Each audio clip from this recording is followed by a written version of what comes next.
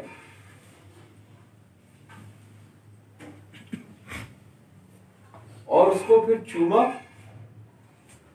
اور کہا کہ میری غلامی وہی کرے گا جو تجھ سے پیار کرے گا. آج بتاؤ کون ہے ہم میں ایسا بھائی جس کو سکے سے پیار ہے؟ تو اس کا مطلب کیا ہو گیا؟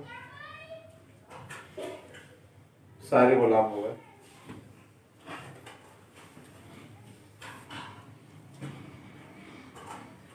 اب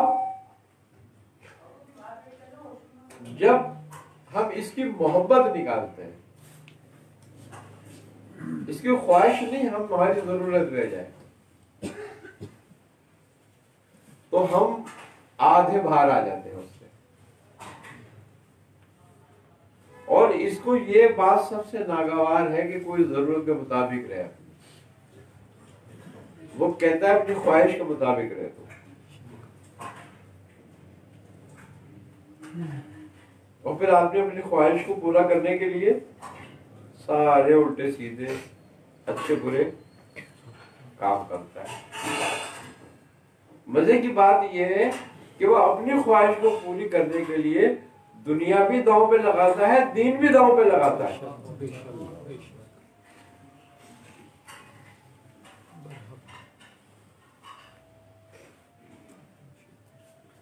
وہ نہ مذہب دیکھتا ہے نہ ملت دیکھتا ہے، تو سب کچھ داؤں پہ لگاتا ہے. جبکہ وہ سمجھ رہا ہے میں کچھ اور داؤں پہ لگا رہا ہوں، لیکن اس نے اپنا آپ داؤں پہ لگایا ہوا ہوتا ہے، اپنے آپ کی قیمت لگائی ہوئی ہوتی ہے. اور جبکہ انسان کی کوئی قیمت نہیں اگر دیکھا جائے تو. اس کی قیمت صرف اور صرف اس کا رب ہے اور کوئی اس کی قیمت نہیں. کیوں؟ کہ کائنات کی ہر چیز اس کے لیے بنائی گئی تھی.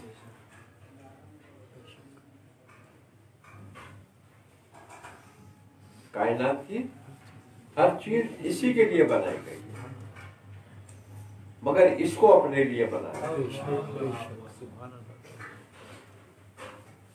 اب اس نے کائنات کی چمک کے عوض اپنے آپ کو بیچ دیا. تو اب یہاں اس کا خریدار جو ہے وہ شیطان ہو گیا. اس نے اس کو خرید لیا دنیا کے بدلے. دیکھو اللہ تبارک و تعالی بندے کی فطرت کو بہترین طریقے سے جانتا ہے، تو اس نے اس کو لالچ دیا ہے، اس نے اس کو خوف دلایا ہے. دیکھو جنت کا دیا ہے نہیں دیا، بشارت دی کہ جنت میں ایسی مہریں ہوں گی، ایسی حوریں ہوں گی، ایسا یہ ہوگا، ایسا وہ ہوگا. اور وہ کمال حق ہے کہ ہر حال میں اتنا سچ ہے کہ اس کے الفاظ سچائی کے بیان نہیں کیے جا سکتے، کہ وہ ہو کر ہی رہے گا، کہ خدا کا وعدہ ہے. اور خوف دلایا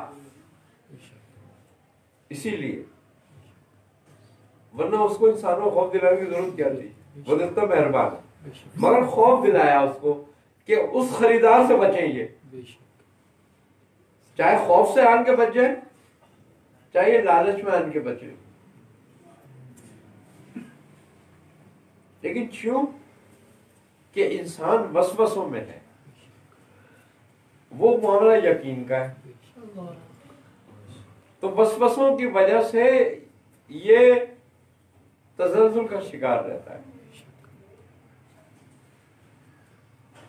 چاہتا ہے کہ مجھے آخرت مل جائے مگر دنیا نہ چھوٹ جائے.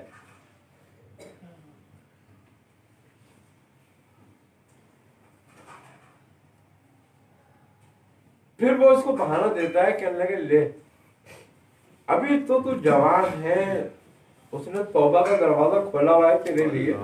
ابھی تو جو کرنا ہے کر, توبہ کر لیو, پھر بہت وقت پڑا ہے. اور ہر روز آن کر وہ اس کو کہتا ہے آج اور کر, کل کریو توبہ.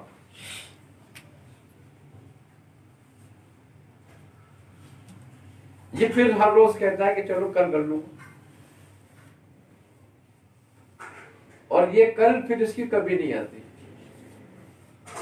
پھر وہ وقت آ جاتا ہے.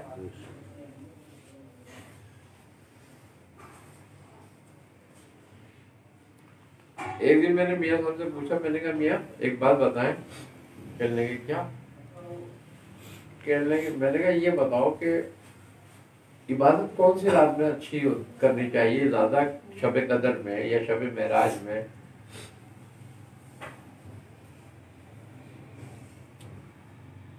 میاں صاحب فرمانے لگے کہ آخری رات میں.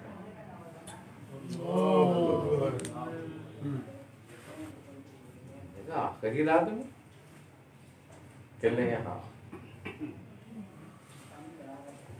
اگر تجھے یقین ہے کہ کل میری رات آئے گی تو آج رات مت کر, پھر کل کر.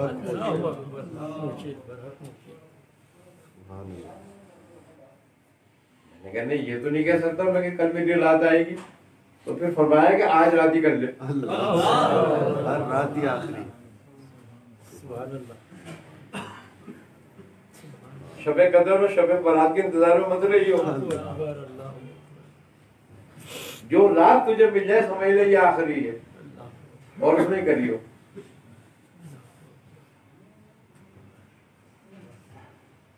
حضور ابھی آپ نے لالچ کا اور وہ خوف کا فرمایا, تو جو ان دونوں کو ترک کر دے وہ پھر سالکین میں سے, مقربین میں سے ہو جائے. بے شک اللہ اپنے دوستوں کے لیے کیا کہتا ہے کہ لا خوف نہ رہے. بے شک.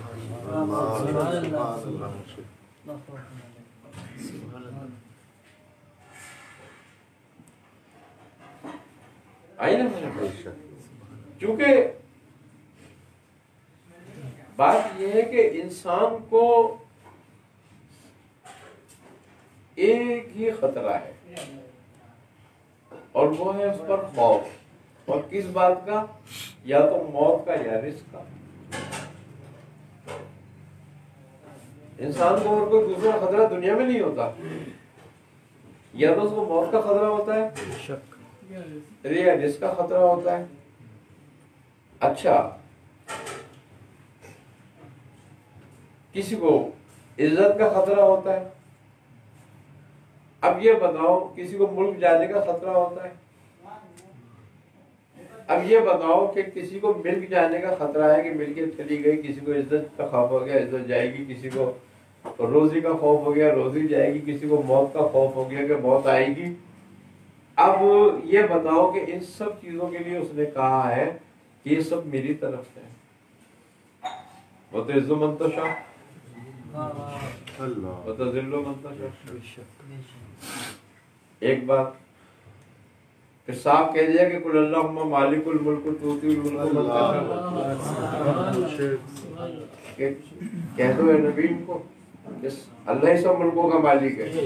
وہ جس کو چاہتا ہے عطا کرتا ہے, جس سے چاہتا ہے لے لیتا ہے, اور جس کو چاہتا ہے عزت دیتا ہے, جس کو چاہتا ہے ذلیل کر دیتا ہے.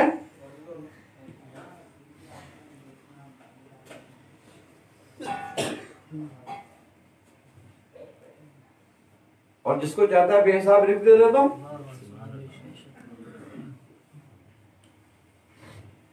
اور کل نفس ذائقۃ الموت. تو جب سارے سبب اس نے تمہیں بتا دیے, بات یہ کہ ہم سب جانتے ہیں پھر ہمیں خطرہ ہے, کیونکہ وسوسوں میں پڑے ہوئے ہیں. یہ سب اللہ سے نہیں چاہتے, یہ سب ہم خلق سے چاہتے ہیں, تو خطروں میں پڑے ہوئے ہیں. اور جو یہ سب اللہ سے چاہتا ہے وہ خطرے سے نکل جاتا ہے, وہ اولیاء اللہ.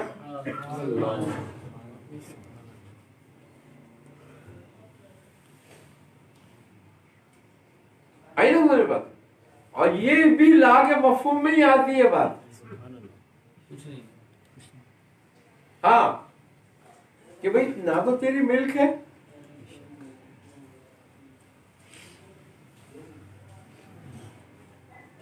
جو یہ کہہ رہا ہے کہ میری ملکیت ہے، یہ ہے کیا اس کی جان اپنی ہے؟ تو پھر اس کی اپنی جان نہیں ہے تو پھر ملک اس کی کیسے ہو گئی؟ کل آج میں یہاں ہوں، کل میں یہاں نہیں ہوں گا، یہ کسی اور کا ہوگا، پرسوں کوئی اور ہوگا، تو کس کی ملک ہے پھر یہ؟ اگر میری ہوتی تو میری رہتی۔ اب کس کی عزت ہے؟ کسی کی عزت نہیں ہے، عزت بس اس کی ہے جس کے لیے اس نے کہا وَرَفَعْنَا لَكَ ذِكْرَكَ۔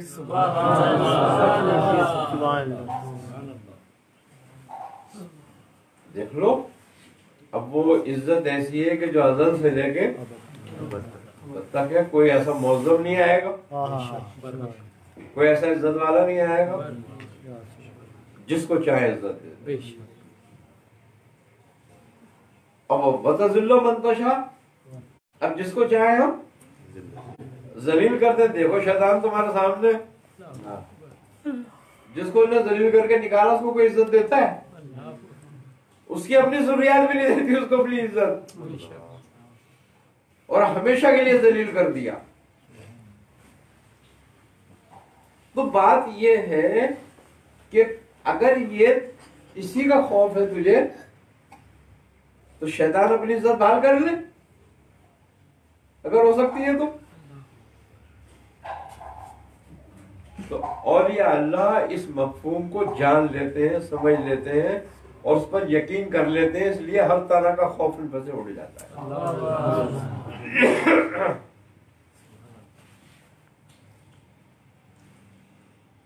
اور جو اپنے رب کو پہچان لیتا ہے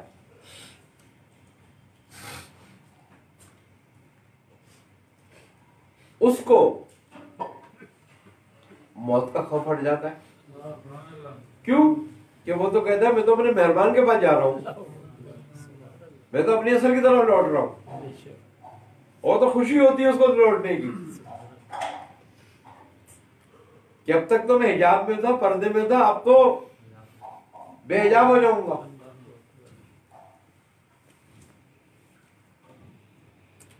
ہے کہ موت ایک پل ہے جو محبوب سے محبوب کو ملاتا ہے۔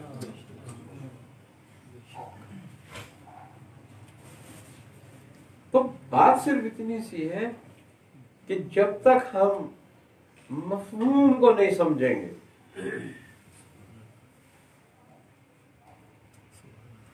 جب تک ہم منزل پہ نہیں پہنچ سکتے۔ دیکھو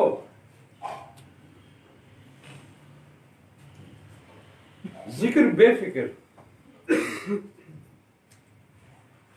فقرا کہتے ہیں ملنگ ہو گیا فکرہ ایک، وہ کہتے ہیں ذکر بے فکر کتے کی بھوک۔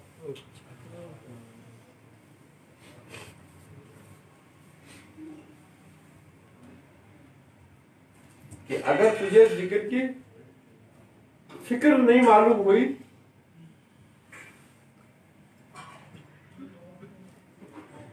اور اس تک نہ پہنچا تو اس کی فکر تک،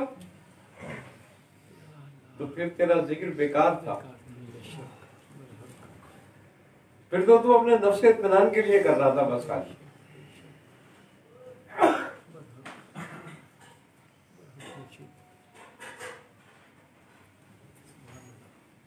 جتنا ہم اپنے آپ پر شیطان کو حاوی کرتے ہیں کہ شیطان نے یہ کر دیا، شیطان نے وہ کرا دیا، شیطان نے وہ کرا دیا،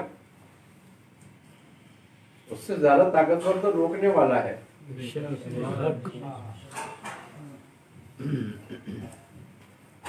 تو اس کی تعریف کیوں نہیں کرتے کہ تو ہمیں روک کے رکھ اس سے؟ لا حول ولا قوت الا باللہ، اس کے سوا تو کوئی طاقت ہی نہیں ہے۔ لیکن کیوں کہ صوفیہ کے جو 4 جملے ہیں اذکار کے کہ لا مطلوب الا اللہ، لا مقصود الا اللہ، اور لا موجود الا اللہ، لا محبوب الا اللہ۔ اب ہم اس کو الٹ دیتے ہیں کہ لا مطلوب الدنیا، لا محبوب الدنیا، یعنی کہ ہمارے لیے مطلوب بھی دنیا ہے، محبوب بھی دنیا ہے، اور مقصود بھی دنیا ہے۔ اچھا، زبان سے جملے ہم لا مطلوب الا اللہ کہہ رہے ہیں، لیکن عمل سے دنیا طلب کر رہے ہیں۔ تو جو عمل سے ہوگا وہ ہوگا، جو زبان سے ہوگا وہ نہیں ہوگا۔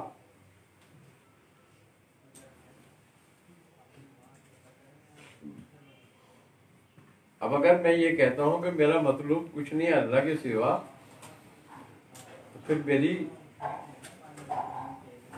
یہ جملہ ہے، صوفیہ اس کی تکرار کیوں کراتے ہیں؟ صوفیہ اس کی تکرار صرف اسی لیے کراتے ہیں کہ تجھے کچھ تیری طلب نہیں ہونی چاہیے سوائے اللہ کے، اس کو یقین کر لے، پختہ کر لے اپنے اندر۔ اب لا مقصود الا اللہ کا تیرا مقصد سوائے رب کے اور کچھ نہیں ہونا چاہیے، اس کو پختہ کر لے۔ اب لا محبوب الا اللہ کہ اللہ کے سوا تیرا کوئی محبوب ہی نہیں ہے، اب اس کو پختہ کر لے۔ تو جب یہ چار جملے اندر پختہ ہوں اپنے مفہوم کے ساتھ، تو سلوک میں قدم آتا ہے آدمی کا۔ اب ہمارے ہاں یہ جملے ہم رسماً ادا کرتے ہیں۔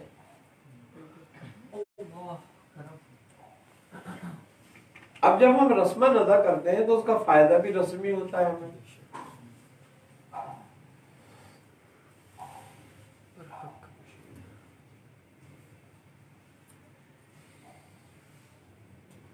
قرآن رسماً تو نہیں ہے، وہ تو کتاب عمل ہے، اور ایک عمل مسلسل ہے کہ جب سے تو اس کو سمجھتا ہے اس سے لے کے اب لحظ تک تیرا عمل وہی ہونا چاہیے۔ اب اس کے سوا کوئی عمل نہیں دوسرا تیرا۔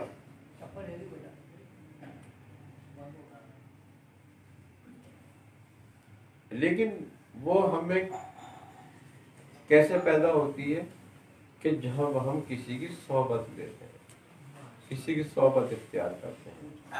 تو صوفیہ طریقہ بیعت کا جو ہوا سلسلہ، وہ اس کا مقصد بھی یہی تھا، تاکہ بندہ عہد کرے کہ میں اپنے آپ کو فروخت کرتا ہوں۔ اور کیوں فروخت کر رہا ہوں؟ اللہ اور اس کے رسول کے لیے۔ اور یہ خرید و فروخت جائز ہے، کیونکہ اللہ بھی کہتا ہے کہ میں نے مومنوں کی جان کو خرید لیا جنت کے بدلے۔ تو اب میری جو فروخت ہے وہ کس لیے ہو رہی ہے؟ میں اپنے آپ کو، اپنی جان کو بیچ رہا ہوں راہ للہ میں، اللہ کے لیے۔ اب یہ میرا ایگریمنٹ ہوا، تو صوفیہ نے اس کا طریقہ اس لیے رکھا کہ جب تم کسی بات میں ایگریمنٹ کر لیتے ہو، کمٹمنٹ کر لیتے ہو، تو اس پہ عمل کرتے ہو۔ اب یہ ہے کہ تمہیں من و ان عمل کرنا ہے، تاکہ وہ تمہیں اس راستے پر لے جائے۔ اب من و ان عمل کرنا ہے، تو اب یہ دیکھنے والی بات یہ ہے کہ وہ تمہیں پہلے یہ احساس دلاتے ہیں کہ تو بھوکا رہے۔ بھوکا رہنے سے مراد کیا ہے ان کے ہاں؟ بھوکا رہنے سے مراد یہ ہے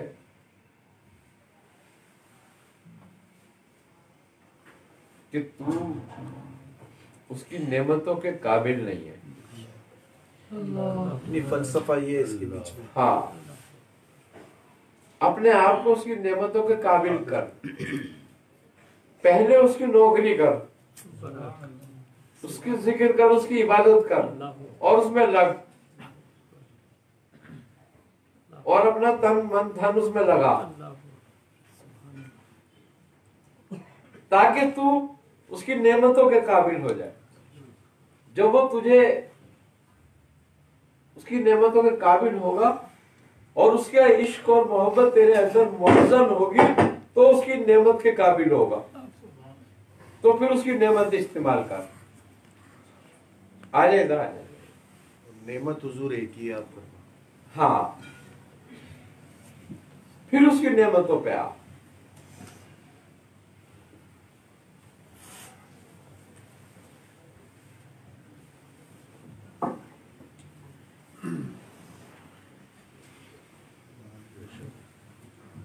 حق کے راستے میں مشقت اٹھا کہ سود کا لباس پہن, ٹاٹ کا لباس پہن, کوئی سا بھی لباس پہن,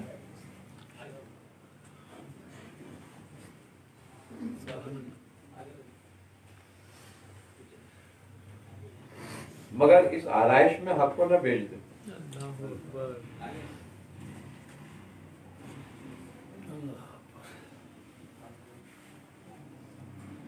پھر تیرا ننگا رہنا بہتر ہے.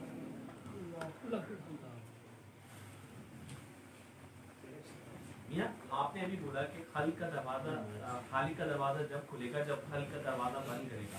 ہم اس وقت مطلب اپنے ساتھ بہت سارے حقوق و فرائض ہیں, ماں باپ ہیں, بیوی ہیں, بچے ہیں, تو اس وقت مطلب کیسے ان حالات میں آج کل جو ہے کیا ہم کس طرح منیمم کس طریقے سے اپنائیں؟ انشاءاللہ تعالیٰ اگلی نشست میں اسی پہ بات کریں گے, یہ بھی بات کریں گے.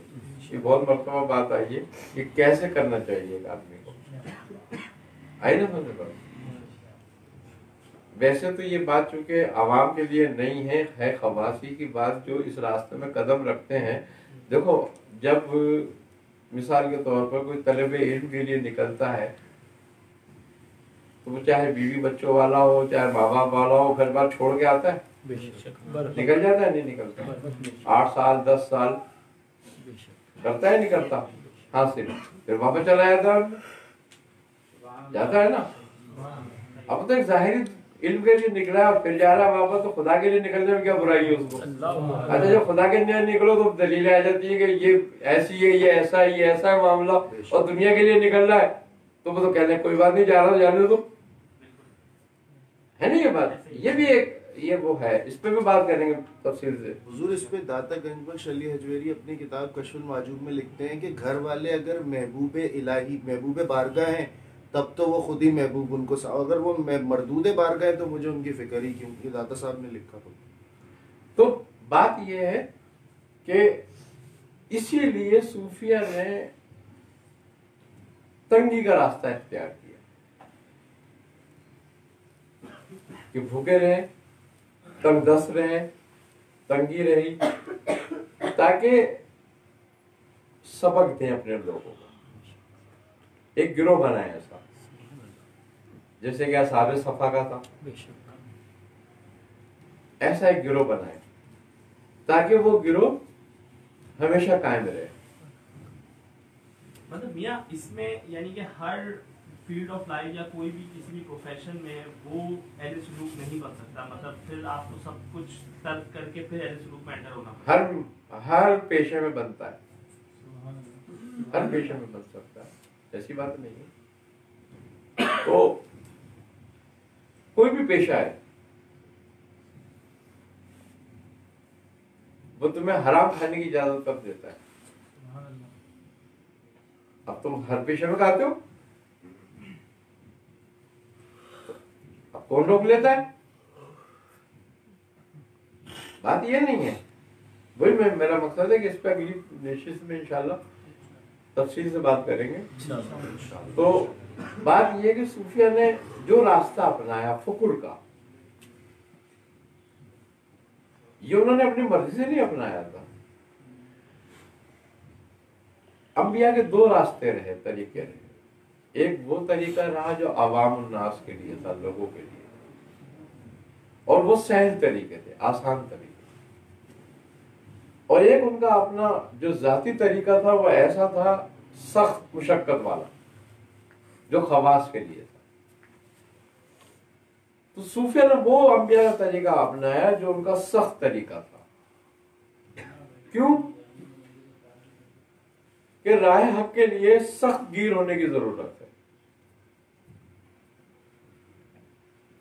عوام الناس چونکہ ان باریکیوں کو نہیں جانتے تو ان کے لیے سہل اور آسان طریقہ رہا جو عام شریعت کا طریقہ ہے، انبیاء کا طریقہ۔ ایک ان کا اپنا خاص طریقہ تھا اپنے اب سرور عالم صلی اللہ علیہ وسلم پیٹ پہ پتھر باندھ لیا کرتے تھے۔ کیا کتنے دن باندھتے تھے؟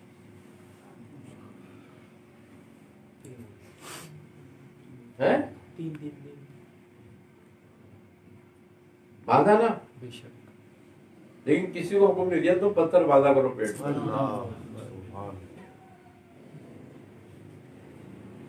لیکن صوفیہ نے وہ طریقہ اختیار کیا۔ کیوں کیا؟ اور انبیاء کیوں رکھتے تھے ایسا طریقہ؟ خوبی کی بات یہ ہے کہ خالی پیٹ مشاہدہ حق میں جاتا ہے اور بھرا ہوا پیٹ غافل حق ہوتا ہے۔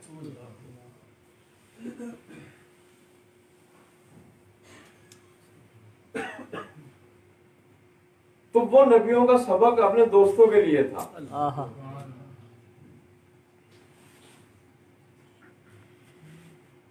خالی پیٹ کے نزدیک شیطان کبھی نہیں آتا۔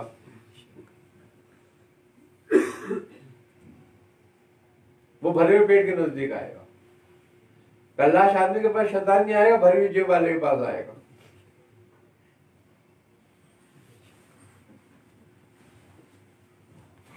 تو انہوں نے وہ راستے مفقود کیے، بند کیے سلوک میں۔ اب کیوں بند کرتے ہیں؟ راستے بند کرے انہوں نے کہ جو سالک ابتدائی سالک ہوتا ہے نا وہ ایسا ہوتا ہے جیسے پیدا ہوا بچہ ہوتا ہے۔ اب پیدا ہوا بچے کی کتنے نگرانی کی جاتی ہے؟ اس کی غذا بھی الگ ہوتی ہے، اس کا لباس بھی الگ ہوتا ہے، ہر چیز اس کی بڑی محتاط طریقے سے رکھی جاتی ہے، کی جاتی ہے۔ اس کو سرد گرم سے بھی بچایا جاتا ہے نا یہ بات۔ تو اس سالک کا وہ اس وقت ایسے نومولود بچہ ہوتا ہے وہ سالک، تو وہ اس کی اس طرح نگرانی کرتے ہیں کہ اس کو بھوکا رکھو، اس کو پیاسا رکھو، اس کو الگ کونے میں رکھو، اس پہ یہ چیز کی پابندی کر دو، یہ چیز کی پابندی کر دو، تاکہ جب یہ بلوغت پہ آئے اور جب سب چیزوں کو سمجھنے لگے پھر اس کے حوالے کر دو۔ اب جیسے کہ چھوٹا بچہ ہے آپ کا، آپ چھری، چاقو، کینچی، آگ، ماچیس کیوں اس سے دور رکھتے ہو، بچا بچا کے رکھتے ہو؟ کہ سمجھتا نہیں ہے، مار لے گا، یہ اپنے آپ کو جلا لے گا۔ گرم چائے، گرم دودھ سے دور رکھتے ہو اس کو کہ یہ ہاتھ مار دے گا، کیونکہ اس کو نہیں پتا گرم ہے، یہ اس کو نہیں پتا نقصان ہوگا۔ تو اسی طرح نومولود سالک کو نہیں پتا کہ کیا چیز میرے لیے فائدے مند ہے، کیا نقصان دے، تو اس کو دور رکھتے ہیں اس سے، جب تک کہ وہ سلوک میں بلوغت حاصل نہ کر لے اور اس کو سمجھ لے کہ بھئی دنیا میں کیا چیز میرے لیے فائدے مند ہے اور کیا نقصان دہ ہے، کس کی صحبت فائدہ کرے گی، کس کی صحبت نقصان کرے گی۔ جب وہ سمجھ لیتا ہے وہ دنیا اس کے حوالے کر دیتے ہیں کہ اب چاہے دنیا میں رہے، چاہے دنیا تجھ میں رہے، چاہے تو دنیا کو رکھ چاہے نہ رکھ، اب تیرا اختیار ہے۔ سرکار شیخ عبد القادر جیلانی کتنے ایسے جنگلوں میں گھومتے رہے، آخرکار کہاں لا کے بٹھایا؟ لوگوں میں۔ اور کتنی عیش و عشرت کے ساتھ بٹھایا، کیوں کہ اب وہاں سے حکم تھا تو اب وہاں سے حکم ہے تو یہاں کوئی نعمت نقصان نہیں کرے گی.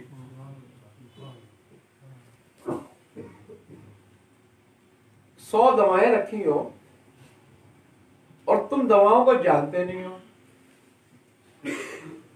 اپنی مرضی سے کسی میں سے اٹھا کے شیشے میں سے کھاؤ تو کیا ہوگا؟ نقصان ہوگا. لیکن اگر طبیب کہہ دے کہ اس برنی میں یہ والی دوا رکھی ہے تیرے کام کی ہے, اس کو کھا لیو, اس کو کھاؤ گے فائدہ ہوگا. تو دنیا کا طبیب تو وہ ہے نا, وہ اپنے بندے کو بتاتا تیرے لیے کوئی نقصان دہ نہیں ہے, جا اب کھا پی عیش کر. کھانے پینے لگتے ہو, دنیا میں رہنے لگتے ہیں. اب دنیا ان کو نقصان نہیں کرتی, لیکن وہ نقصان سے کبھی خالی بھی نہیں رہتے. وہ ایسے ہی ہوتے ہیں محتاط کہ جیسے کہ اونٹ پہ بٹھا کے کسی کے ہاتھ میں دودھ کا پیالہ دے دو کہ دودھ گرنا نہیں چاہیے.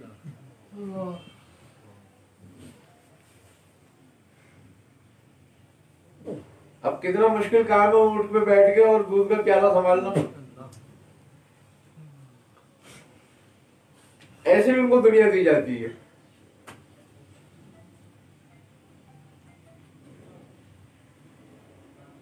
کہ اونٹ کی طرح دنیا دے دی جاتی ہے اور پیالے کی طرح ایمان دے دیا جاتا ہے. یہ دیکھ اب اس پہ نظر رکھنی ہے, اب پیالے پہ نظر رکھے گا یا میلے میں نظر رکھے گا؟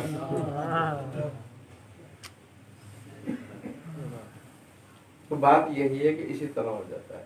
تو جو بھی کچھ ہمارے ہاں صوفیہ نے, بزرگوں نے پابندیاں لگائی ہیں, جو کچھ قید و بند ہیں, جو صحبتیں ہیں, وہ ایک حکمت کے حساب سے ہے, ایک حکمت ہے, تربیت کے حصے ہیں وہ. اب اس پر کوئی اعتراض کرے گی یہ کیوں ہے, یہ اللہ کی نعمت چھوڑنے میں کیوں ہے, وہ اللہ کی نعمت چھوڑ دی, یہ اللہ کی نعمت چھوڑ دی. سب اللہ کی نعمت ہے. جب شوگر ہو جاتی ہے تو ڈاکٹر کہتا ہے شوگر چھوڑ دے. کیوں چھوڑ دیتا ہے بھائی؟ وہ بھی تو اللہ کی نعمت ہے. اب ڈاکٹر کے کہنے پہ چھوڑنا جائز ہے, مگر ایک روحانی طبیب ایک اللہ کے بندے کے کہنے پہ نہیں چھوڑ سکتا گناہ یا حب دنیا. اگر چھوڑے گا تو کہہ لیں گے تو پاگل کے پیچھے لگ گیا.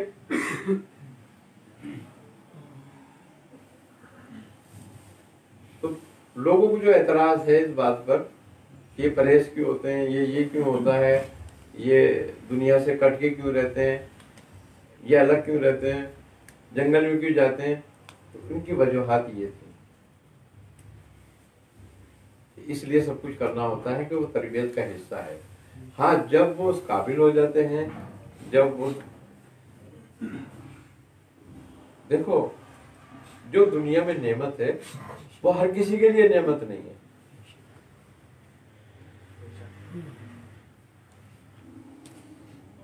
کسی کی نعمت کسی کی زحمت بھی ہے. آئی نا سمجھ بات؟ تو جب کسی کی نعمت کسی کے لیے زحمت ہو جائے تو کیا نعمت رہتی ہے؟ پھر وہ نہیں رہتی. لیکن وہ تو کہتا ہے نعمت ہے میرے لیے. آئی نا سمجھ بات؟ اب جو نعمت ہے جو وہ دلوانا چاہتے ہیں تجھے, وہ تو لینا نہیں چاہتا. اور دنیا میں نعمت وہی ہے کہ جو تو بار بار مانگتا ہے کہ صراط الذین انعمت علیہم, کہ مجھے وہ راستہ دکھا دے جو تیرے انعام والے بندوں کا. اب وہ راستہ اگر اتنا آسان ہو جاتا تو پھر تو اتنی مشقت کی کیا ضرورت تھی.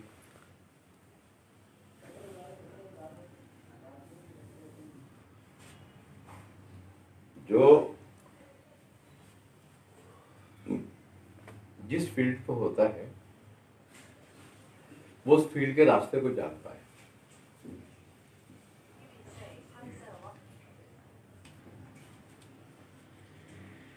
تیل نکالنے کے لیے کنویں کھودتے رہتے ہیں، نہیں زمین میں گڑھے کرتے رہتے ہیں. اب لوگ بولے کر کے ڈالنا ہے تو خواہ کھائیں. اب انہیں کیا پتا کھڈے کیوں کر کے ڈالنا ہے، لیکن چونکہ وہ جانتے ہیں نا کہ اس کے نیچے خزانہ ہے، اس میں کھڈا کرنا ضروری ہے. جب تک کھڈا نہیں کریں گے خزانہ نہیں نکلے گا.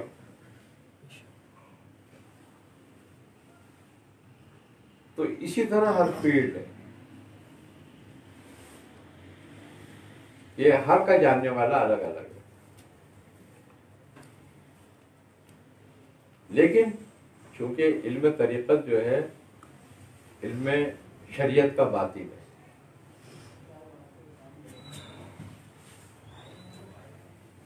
عام لوگوں سے جو شریعت کا علم نہیں جانتا اس کو شریعت کی حدودیں بتاؤ، کہے گا دیکھو یار یہ خامخواہ میں جو پابندی لگا رہا.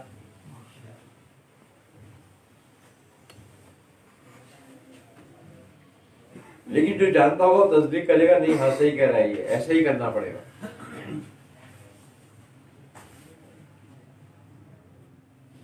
اور جو جانتا ہے وہ اس کی پابندی کرتا ہے. اب جب وہ اس کی پابندی کرتا ہے لوگ کہیں گے یار یہ کیا کر رہا ہے.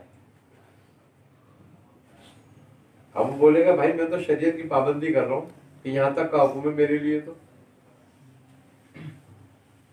اب ایک آدمی ہے اگر وہ کہیں آفیسر ہو اور وہ شریعت اور دین کو جانتا ہے اور اس پر عمل کرتا ہے تو کہتا ہے بھائی میں تو رشوت نہیں لیتا. وہ کہتے ہیں بھائی رشوت تھوڑی ہے یار، یہ تو مٹھائی ہے. وہ کہتا ہے نہیں بھائی میں مٹھائی بھی نہیں لیتا. اب وہ کیا کہتے ہیں پاگل ہے.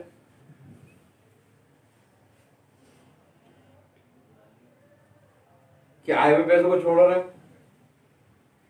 اب اس کو دشمن ہو جاتے ہیں، اس کو ہٹاؤ یہاں سے، اسپیڈ شیٹ پہ کسی طریقے سے بھگاؤ، اس کو یہاں سے نکالو. یہی حال ہے بس کہ ہر فیلڈ کا جاننے والا جو ہے وہ کبھی اس کے اپوزٹ نہیں جائے گا.